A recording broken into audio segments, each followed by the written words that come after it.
ஏழாவது வார்த்தை மெடிடேஷனுக்கு கொடுக்கப்பட்டிருக்க வார்த்தை லூக்கா 23:46. யார் பைபிள்ல எடுத்தவனா நானே சொல்லிடுறேன், நேரம் இல்லாததுனால. இயேசு பிதாவே, உம்முடைய கைகளில் என் ஆவியை ஒப்புக் கொடுக்கிறேன் என்று மகா சத்தமாய் கூப்பிட்டு சொன்னார். இப்படி சொல்லி ஜீவனை விட்டார். 23:46 சொல்லப்பட்டிருக்கிற வார்த்தை அவர் பிதாவின் இடத்துல தன்னை முழுசா சரண்டர் பண்ற மாதிரியான வார்த்தை அவர் சொல்றாரு.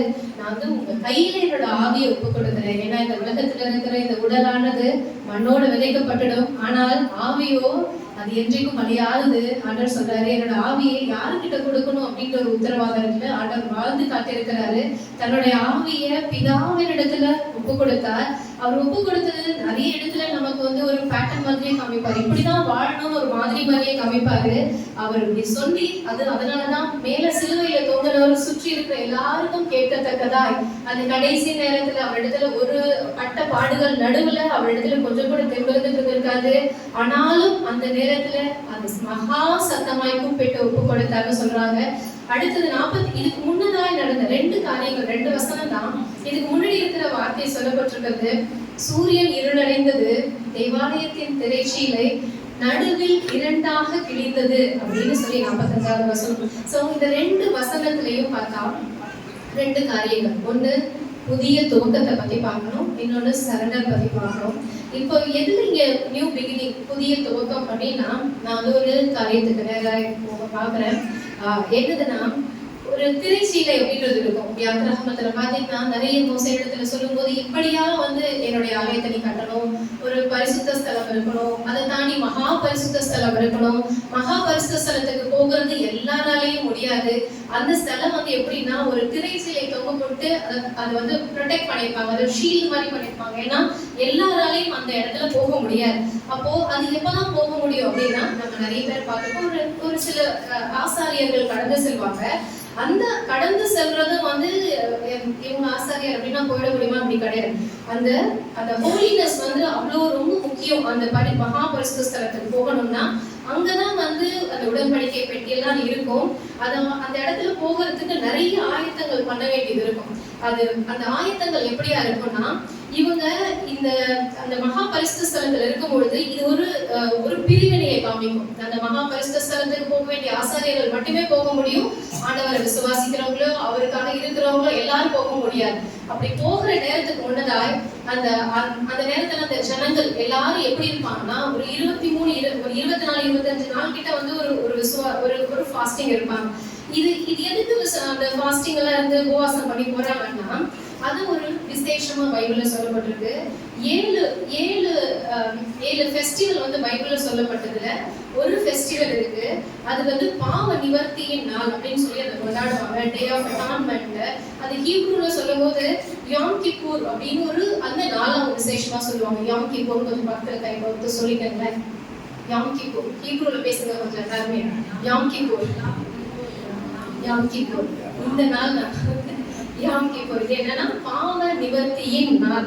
இது என்ன செய்வாங்க, இந்த நாளுக்கு அவங்க நிறைய ஜனங்கள் எல்லாரும் உபவாசம் பண்ணிட்டு ஆண்டவரிடத்துல இந்த நாள் வந்து வருஷத்துக்கு ஒரு வாட்டி தான் வரும். நம்ம கிறிஸ்துமஸ் வர மாதிரி ஒரு வாட்டி தான் வரும். இந்த உபவாசம் எல்லாம் இருந்து தங்களோட பாவத்துக்காக கடவுளிடத்துல மன்னிப்பு கேட்டுட்டு அந்த ஆசாரியன், அந்த பிரதான ஆசாரியன் என்ன பண்ணுவாரு, அவர் பரிசுத்த ஸ்தலத்துக்குள்ள மகா பரிசுத்த ஸ்தலத்துக்குள்ள போக ஆயத்தமாகும் பொழுது அவர் முதல்ல தன்னோட பாவத்துக்காகவும் தன்னோட குடும்பத்தோட பாவத்துக்காகவும் அவர் முதல்ல ஒரு பலி செலுத்தி ஒரு பாவ மன்னிப்பை எடுத்துட்டு அதுக்கப்புறமா இந்த ஜனங்களுடைய சுற்றி இருக்கிற ஜனங்களுடைய பாவ மன்னிப்புக்காக கடந்து போவார். சோ இந்த மாதிரி நிறைய ப்ரொசீஜர் உண்டு. வருஷத்துக்கு ஒரு வாட்டி தான் போக முடியும். அந்த பாவம் மன்னிக்கப்படுறது இப்படி எல்லாம் உண்டு. இந்த மகா பரிசுத்த ஸ்தலத்துக்கும் நடுவுல இருந்ததுன்னா அது திரைச்சீலை. அப்போ இந்த வேதத்துல நம்ம பார்க்கும்போது 45வது வசனத்துல சொல்லப்பட்டிருக்கு, தேவாலயத்தின் திரைச்சீலை நடுவில் 2ஆக கிழிந்தது. ஏன்னா இது மனித குலத்துக்கும் தேவனுக்கும் இடையே இருந்ததான பிரிவினை. எல்லாராலையும் இப்போ நம்ம ஆண்டவரை வந்து நம்ம வசதிக்கு தொழுது கொள்ளணும், நம்ம வசதிக்கு மன்னிப்பு கேட்கணும், இப்படி எல்லாம் கிடையாது.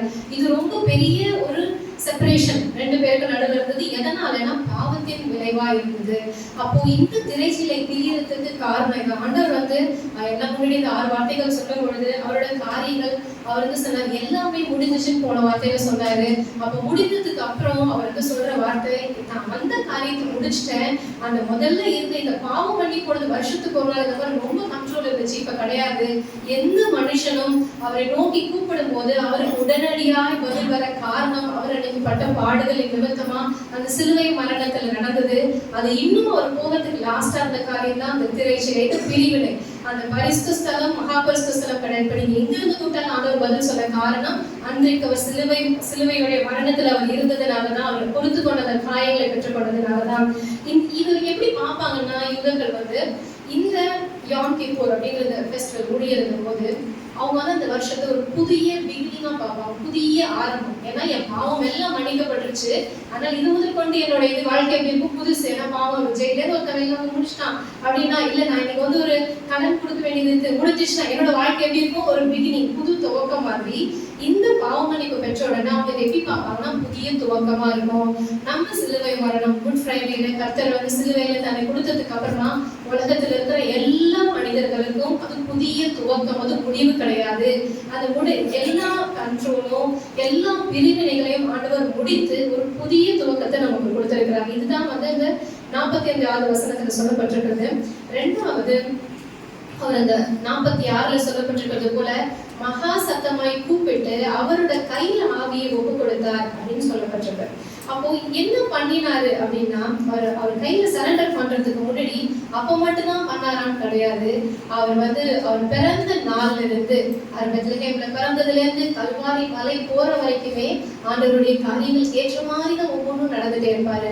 அவங்க நம்ம முன்னாடி கூட கேட்டோம், ஒரு அந்த சபையில இருந்தபோது அவங்க அம்மா அப்பா எல்லாம் வந்து தேடிட்டு திருப்பி வரும்போது எனக்குன்னு ஒண்ணு இருக்குல்ல, நான் வந்து பிதாவுக்கு அடுத்த வந்து தேட வந்திருக்கிறேன், நீங்க ஏன் என்ன தேடுறீங்கன்னு கேட்பாரு. அப்போ அவர் சிறுவயது முதற்கொண்டே அவருக்கு உண்டான திட்டங்களை அவர் அறிந்து அதன் வழியாகவே நடந்தாரு. ஒரு வசனம் சொல்லப்பட்டிருக்கு, பிதாவின் சித்தத்தை செய்வதே அவருக்கு நோக்கம். எப்படின்னா பூமியில் இயேசு வந்ததன் நோக்கம் தன் சொந்த விருப்பத்தை செய்வதல்ல, பிதாவின் விருப்பத்தை நிறைவேற்றுவதே.